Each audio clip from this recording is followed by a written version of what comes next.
వేములవాడ పట్టణంలో గణేష్ నిమజ్జన వేడుకలు ప్రారంభమయ్యాయి. ప్రతి ఏడాది వల్లే ఈ ఏడాది సైతం గుడి చెరువు వద్ద ఏర్పాటు చేసిన నిమజ్జన ప్రాంగణం వద్ద ఇప్పటికే పదుల సంఖ్యలో వినాయక ప్రతిమలను నిమజ్జనం చేశారు. ఈ నిమజ్జన వేడుకలకు మున్సిపల్ శాఖ ఆధ్వర్యంలో నిమజ్జన ప్రాంగణం వద్ద 11 లక్షలతో 5 భారీ క్రేన్లు, లైటింగు, టెంట్లు, సౌండ్ సిస్టమ్ వంటి ఏర్పాట్లు చేశారు. నిమజ్జన ప్రాంతంలో ఇప్పటికే డాగ్, బాంబ్ స్క్వాడ్ బృందాలు తనిఖీలు నిర్వహించగా వైద్య, ఆరోగ్య, అగ్నిమాపక, మత్స్యశాఖ, రెవెన్యూ తదితర శాఖల అధికారులు విధులు నిర్వర్తిస్తున్నారు.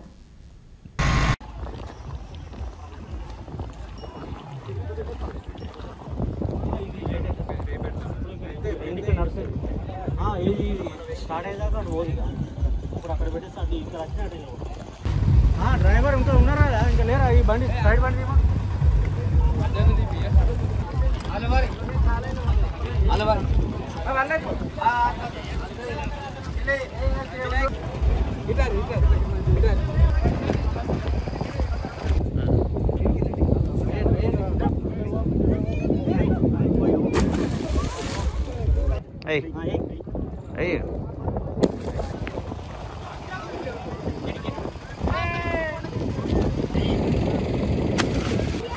Ready?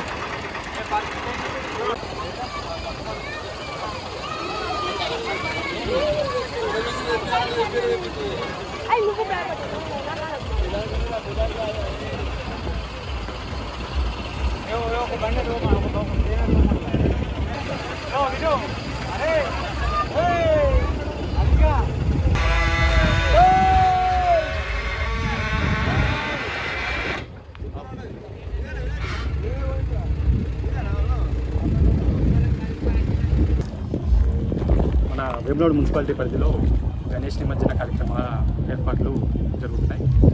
అవి ఎందుకు వచ్చేసినాయి? మనం 11 లక్షల రూపాయలతో గణేష్ నిమజ్జన ప్రాంతం మొత్తం గుడి చెరువు ఏదైతే ఏరియా ఉందో దాంట్లో సెంట్రల్ లైటింగ్ ఏర్పాటు చేయడం జరిగింది. లైటింగ్ అండ్ సీరియల్ లైట్లు ఎంట్రీ ఎగ్జిట్ పాయింట్ దగ్గర వాహనాలకు ఎటువంటి ఇబ్బంది లేకుండా చర్యలు తీసుకున్నాం. అదేవిధంగా ఇక్కడ పనిచేసే ఫిషరీస్ డిపార్ట్మెంట్ కావచ్చు, ఫారెస్ట్ ఫైర్ డిపార్ట్మెంట్ కావచ్చు, మెడికల్ డిపార్ట్మెంట్ కావచ్చు అండ్ మున్సిపల్ సిబ్బంది అందరికీ కూడా ఫుడ్ అండ్ వాటర్ సప్లై కూడా ప్రొవైడ్ చేయడం జరుగుతుంది. అదేవిధంగా ఈసారి వచ్చే భక్తులకి ఆహ్లాదంగా ఉండడం కోసం సాంస్కృతిక కార్యక్రమాలు కూడా ఏర్పాటు చేయడం జరిగింది. కాబట్టి మన వేములవాడ పట్టణంలో ఉన్న సుమారు 300 పైచిలకు వినాయక విగ్రహాలు అండ్ వాళ్ళ నిర్వాహకులందరికీ ఒక విజ్ఞప్తి ఏంటంటే భక్తి శ్రద్ధలతో, ఆనందోత్సవాలతో ఎటువంటి ఇబ్బంది కలగకుండా మన నిమజ్జన కార్యక్రమం అనేది పీస్ఫుల్గా, శాంతియుతంగా వేములవాడ మున్సిపాలిటీ పరిధిలో కంప్లీట్ చేసుకుందామని తెలియజేస్తున్నాం. Thank you. ఎన్ని క్రేన్స్ ఉపయోగించిన ఇప్పటి వరకు నిమజ్జనం టైమింగ్స్ అనేవి ఉంటాయి మనం ఇప్పుడు లాస్ట్ టైం 3 క్రేన్లు ఏర్పాటు చేయడం జరిగింది. దానివల్ల కొంచెం ఇబ్బందులు అయితే ఈసారి 5 క్రేన్లు పెట్టడం జరిగింది. కెపాసిటీ కూడా మనం పెంచడం జరిగింది. సో 5 క్రేన్లు మన పైన కట్ట మీద వర్క్ చేస్తున్న 3 పాయింట్ల కింద మనం డివైడ్ చేసుకొని నిమజ్జనం ఏర్పాటు చేస్తున్నాం జరుగుతుంది. రేపు మార్నింగ్ 10 గంటలకల్లా మనం ఎక్స్పెక్టెడ్ కంప్లీషన్ అనుకుంటాం. రేపు మార్నింగ్ 10 టోటల్గా నిర్వాహకులు కూడా అదే విజ్ఞప్తి. రేపు 10 మనం కంప్లీట్ చేసుకుంటే మంచిగా ఉంటుంది. సార్, ఇప్పుడు ఏ శాఖల సమన్వయంతో మీరు మున్సిపల్ వారి ముందుకు వెళ్తారు? మున్సిపల్ డిపార్ట్మెంట్తో పాటు రెవెన్యూ డిపార్ట్మెంట్ పనిచేస్తుంది అండ్ ఫిషరీస్ డిపార్ట్మెంట్ నుంచి గజయిత కలుపు రావడం జరిగింది. అదేవిధంగా ఫైర్ డిపార్ట్మెంట్ నుంచి మన ఫైర్ సర్వీసెస్ కూడా వాళ్ళు కూడా అందుబాటులో ఉన్నారు. ఏదైనా ఎమర్జెన్సీ సర్వీస్ కోసం మెడికల్ డిపార్ట్మెంట్ కూడా మనకి అంబులెన్స్తో పాటు రెడీగా ఉంది. సో ఈ కన్సర్న్ డిపార్ట్మెంట్, పోలీస్ డిపార్ట్మెంట్ మనతో బందోబస్తు ఏర్పాటు జరుగుతుంది. కాబట్టి ఈ 5 డిపార్ట్మెంట్ కోఆర్డినేషన్తో మనం ఈ నిమజ్జన కార్యక్రమాన్ని శాంతియుతంగా చేసుకుంటాం. ఈ మండప నిర్వాహకులకు నిమజ్జనం నేపథ్యంలో ఏం చెప్తారు సార్ మీరు మున్సిపల్ తరఫున, కమిషనర్?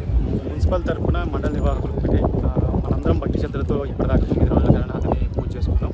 ఈ చివరి రోజు కూడా భక్తి శ్రద్ధలతో కంప్లీట్ చేసుకొని చాలా తొందరగా, వీలైనంత తొందరగా మనం నిమజ్జన కార్యక్రమాలు కంప్లీట్ చేసుకుందాం. మున్సిపాలిటీ నుంచి కానీ అన్ని డిపార్ట్మెంట్ నుంచి మీకు ఏ విధమైన కోఆపరేషన్ ఆ కోఆపరేషన్ మనం కూడా ఇస్తాం. అదే కోఆపరేషన్ మీ నుంచి కూడా ఎక్స్పెక్ట్ చేసి మనం శాంతియుతంగా ఎవరికి ఇబ్బంది కలగకుండా మనం నిమజ్జన కార్యక్రమం